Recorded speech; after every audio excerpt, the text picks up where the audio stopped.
To heal Uncle Theo, Klaus and his friends need Marco Polo's magic amulet, but to get it, they must win the famous boat race in Venice. Klaus Becker Venice, the invisible gondola. Uncle Theo had popped in to see Aunt Virginia for a cup of tea at the shop and took a delightful sip.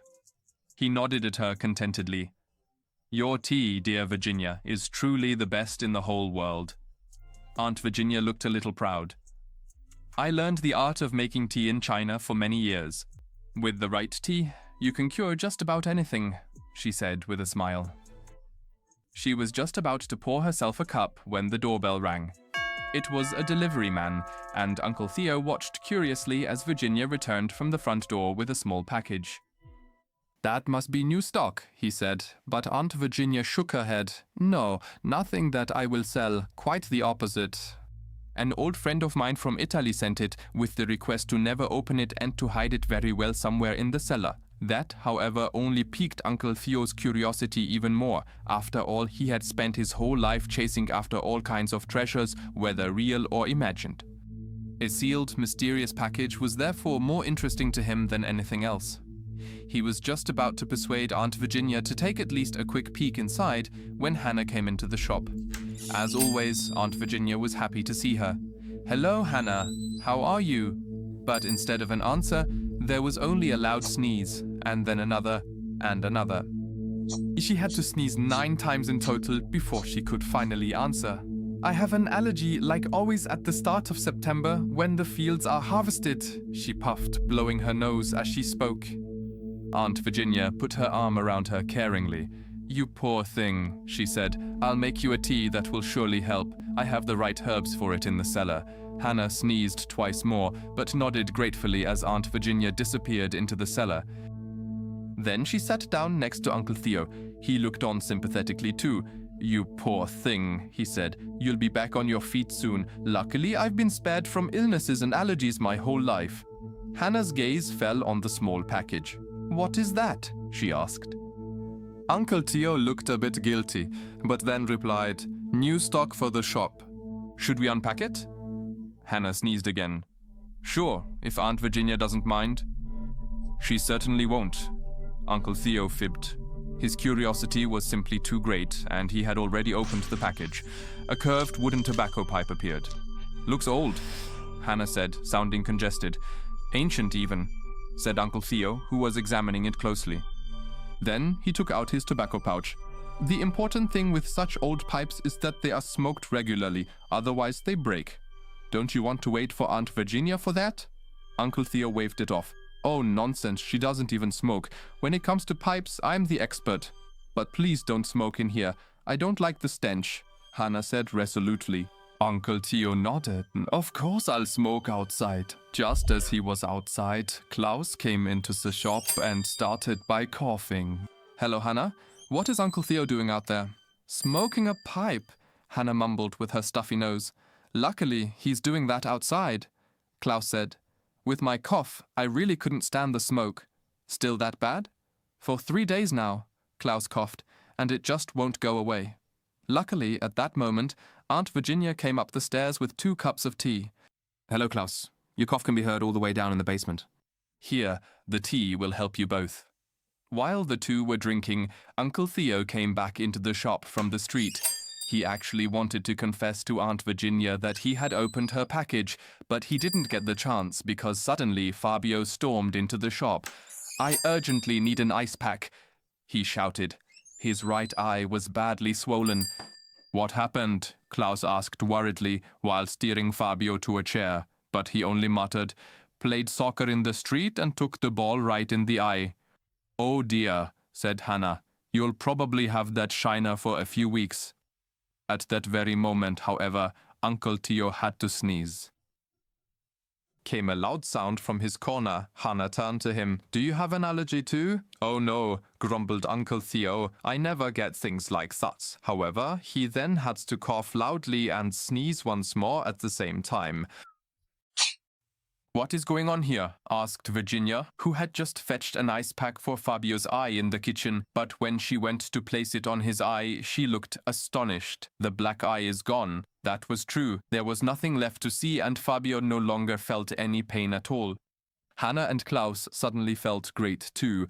"My cough is suddenly gone," Klaus cheered, and Hannah rejoiced. "My allergy too. Your teas are truly great, Aunt Virginia." But she waved it off with a look at Uncle Theo because he was coughing, sneezing at the same time, and now had a huge black eye as well. "I know what happened," Aunt Virginia said worriedly as she turned to Uncle Theo. "You smoked the pipe, the enchanted pipe of Marco Polo, and now you are a magnet for illness." Uncle Theo slumped into a chair. "I feel terrible," he sighed, but then had to sneeze and cough again while holding his aching eye. "How much longer will this go on?" he moaned. Aunt Virginia shook her head. "No idea. I only know that we should keep that pipe hidden away forever. The effect can last for months." "I won't survive that," Uncle Theo wailed. Not even Aunt Virginia's tea could help him now. At the same time, Klaus took a closer look at the pipe. He picked it up, examined it, and then it happened. Klaus had one of his visions. It often happened that he could see things in the past that were connected to a certain object. At that very moment, he actually saw the famous Marco Polo sitting in his study in Venice. He was just organizing all the treasures he had brought back from his travels to distant lands. Marco Polo was Italian and lived over 700 years ago. He is considered the first world traveler in history. His adventures took him as far as distant China, and his travelogues changed the view of the world order at the time. In Klaus's vision, he was just putting the pipe into a chest and writing on a piece of parchment. He muttered the text as he did so. "This dangerous pipe shall be hidden for all time. Whoever puffs on it becomes a magnet for disease and cannot live long. Should someone be struck by the curse anyway, they can only be healed by my amulet." Now, Klaus could see that Marco Polo took a medallion out of his pocket and hung it on the wall. Then he continued, "Every year, this medallion is awarded to the fastest rower in my hometown of Venice. This makes him a great healer who can lift the pipe's curse."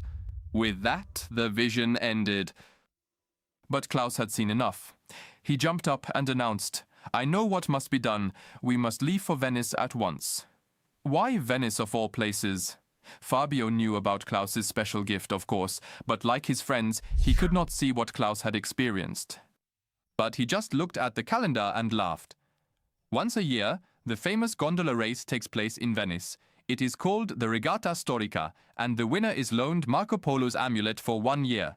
And that is exactly what can heal Uncle Theo. "And when exactly does the race take place?" Hannah wanted to know. But Klaus pointed to the calendar. "That is the best part of the story, on every first Sunday in September, so already tomorrow." "Great. Let's get going." Fabio was full of energy, but Hannah still had an important objection. "And how are we going to get there? On a fully booked train or plane?" "At the train station or airport, you meet hundreds of people.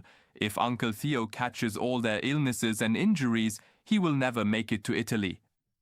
That made sense to Klaus. Hannah was right. They were really in a jam because Uncle Theo, who was coughing and sneezing by turns while holding his aching eye, already looked miserable enough. What were they supposed to do?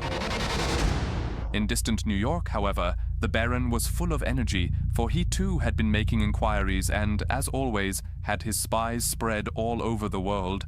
He had just come into possession of some truly interesting scrolls. The medallion of Marco Polo, it said, was supposed to possess incredible healing powers. He rejoiced as he consulted with his closest associates. "If we get our hands on this artifact, it would revolutionize medicine. We could sell cures for billions. We absolutely must win this race in Venice on Sunday."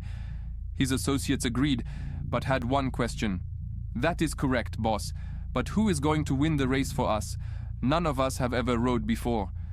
The Baron just laughed contemptuously. "You are thinking too small, as always. Get on the phones and hire the best rowers in the world immediately. Money is no object. The main thing is that they head to Italy right away. You can experience the complete episode and the whole world of adventures of Klaus, Hannah and Fabio for free in the app. Fun and excitement for the whole family. You can find the link below this video.